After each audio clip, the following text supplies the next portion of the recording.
Bu 3 xatoni aslo qilmang. IT sohasini yangi o'rganishni boshlayotganlarning 3 ta eng katta xatosini bilasizmi? Birinchi xato: faqat nazariyani o'qib yurish, amaliyotni bajarmaslik. Ko'pchilik kurs ko'radi, nazariya o'qiydi, kitob o'qiydi. Aslida esa IT sohasini o'rganish uchun albatta kod yozish zarur. Ikkinchi xato: bir necha yo'nalishlarni bir vaqtni o'zida o'rganishga urinish.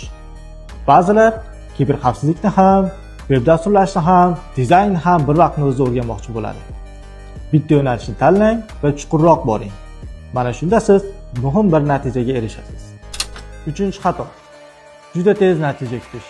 Bugun o'rganib, 3 oyda IT mutaxassisi bo'laman deyish bu eng katta xato. Bu soha sabr, vaqt, mehnat talab qiladi. Har kuni oz-ozdan o'rganing, natija albatta bo'ladi. Dasturlashni o'rganishda sizni yana nimalar qiynayapti? Izohlarda yozib qoldiring, biz albatta javob beramiz.